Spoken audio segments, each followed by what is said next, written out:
Good evening. Radhe Radhe all the silent warrior. आज का हमारा रिवीजन का टॉपिक है जो ब्रिटिश सरकार की आर्थिक नीतियां रही हैं। स्थायी बंदोबस्त, रैयतवाड़ी व्यवस्था एंड महालवाड़ी व्यवस्था, इन तीनों में क्या डिफरेंस है, ये कब लागू हुई, ये बहुत ज़्यादा इम्पोर्टेंट है। एक क्वेश्चन ऑलमोस्ट आता ही आता है हर एग्ज़ाम में, चाहे वो वनडे एग्ज़ाम हो, चाहे वो स्टेट पीसीएस हो, यूपीएससी हो। रिपीटेड क्वेश्चंस हैं, बहुत ज़्यादा पीवाईक्यू आते ही आते हैं, आप देख सकते हो पीवाईक्यू उठा के।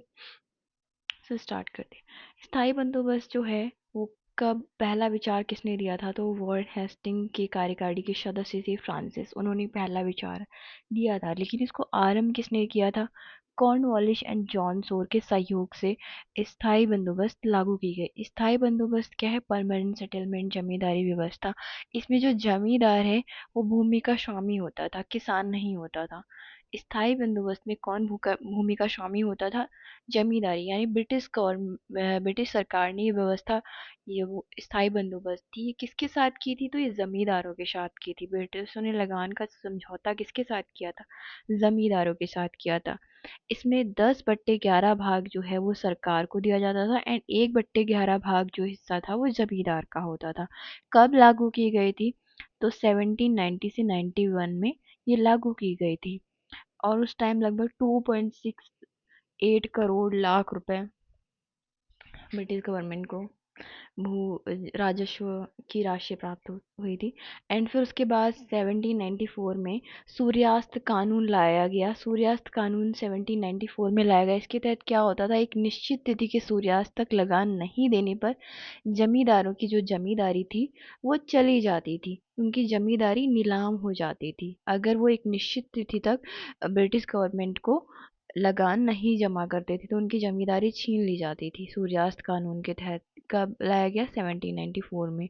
और ये कितने ब्रिटिश एरिया पे, कुल ब्रिटिश एरिया के कितने परसेंट भूभाग पर थी? तो 19% भूभाग पर, ब्रिटिश एरिया के 19% भूभाग पर स्थायी बंदोबस्त थी। कहाँ कहाँ पर लागू थी? तो बंगाल, बिहार, उड़ीसा, यूपी के बनारस डिवीजन एंड उत्तरी कर्नाटक में। बंगाल, बिहार, उड़ीसा, यूपी के बनारस डिवीजन एंड उत्तरी कर्नाटक में। एंड रैयतवाड़ी व्यवस्था क्या है? रैयतवाड़ी व्यवस्था में रैयत किसको बोलते हैं? किसानों को बोलते हैं। तो ये ब्रिटिश गवर्नमेंट ने डायरेक्ट किसानों के साथ लागू की थी। किसके साथ? ब्रिटिश सरकार ने किसानों के साथ समझौता किया रैयतवाड़ी व्यवस्था में। इंग्लैंड में रिकॉर्डो लगान संबंधी विचारधारा के से प्रभावित होकर यहाँ पर रैयतवाड़ी बंदोबस्त लागू किया गया था। कर्नल अलेक्जेंडर रीड जो थे, उन्होंने 1792 में मद्रास के 12 महल जिले में सबसे पहले रैयतवाड़ी व्यवस्था लागू की गई। उसके बाद 1810 में टॉमस मुनरो ने इसे संपूर्ण मद्रास पर लागू कर दिया। एल्फिंस्टन ने इसे बॉम्बे प्रांत में लागू किया गया। तो ये हमें मेन याद रखने वाली चीज़ें हैं कि रैयतवाड़ी व्यवस्था 1792 में किसके साथ की गई? तो ये रैयत किसको बोलते हैं? किसानों को बोलते हैं। तो ये डायरेक्ट किसानों के साथ थी। इसमें बीच में मध्यस्थ जो जमींदार होते थे वो नहीं थे, डायरेक्ट किसान के साथ लागू किए गए थे। सबसे पहले 1792 में मद्रास के 12 महल जिले में कर्नल अलेक्जेंडर रीड द्वारा, उसके बाद 1810 में टॉमस मुनरो, पूरे मद्रास में लागू कर दी गई। उसके बाद एल्फिंस्टन ने इसे बॉम्बे प्रांत में लागू किया गया। समय समय पर इसमें क्या होता था? भू राजस्व का निर्धारण होता था।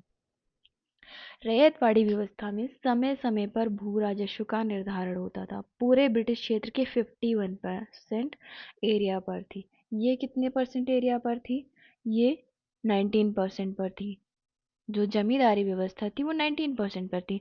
एंड जो रैयतवाड़ी व्यवस्था थी वो पूरे ब्रिटिश के 51% क्षेत्र पर थी। दक्षिणी भारत और पश्चिमी भारत के क्षेत्र इसमें शामिल थे। अब बारी आती है महालवाड़ी व्यवस्था की। महालवाड़ी व्यवस्था के जनक कौन है? Holt Mackenzie. सबसे पहले हमें ना कोई भी टर्म जो है वो उसका मतलब पता होना बहुत ज़रूरी है। महाल बोलते हैं गाँवों को एंड रैयत बोलते हैं किसानों को, तो वो डायरेक्ट किसानों के साथ थी। महाल बोलते हैं गाँव को, तो ये एक गाँव के साथ, के साथ इन्होंने की थी। 1822 में ये व्यवस्था लागू की गई थी। भू राजस्व का निर्धारण महाल या गांव के आधार पर होता था। संपूर्ण ब्रिटिश भारत के 30% क्षेत्र पर, मध्य प्रांत, संयुक्त प्रांत, यूपी एंड पंजाब के क्षेत्र इसमें शामिल थे।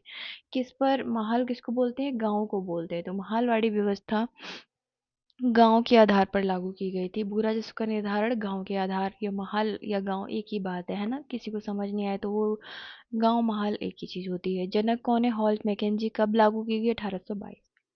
कितने परसेंट पे? 30% पे। ये एंड रैयत 51% पे। सबसे ज़्यादा रैयतवाड़ी व्यवस्था 51% पे, देन महालवाड़ी व्यवस्था 30% पे, एंड स्थायी बंदोबस्त 19% पे। ये कब लागू गई? 1790 से 91 में। एंड ये कब आई? 1800 1792 में। एंड ये आई 1822 में। इसके जनक कौन है? तो पहला विचार वॉरेन हेस्टिंग्स के द्वारा आया, लेकिन इसको आरंभ किसने किया था? ब्रिटिश गवर्नर जनरल कॉर्नवालिस के द्वारा इसको आरंभ किया गया था, और जॉन सोर के सहयोग से आरंभ किया गया था।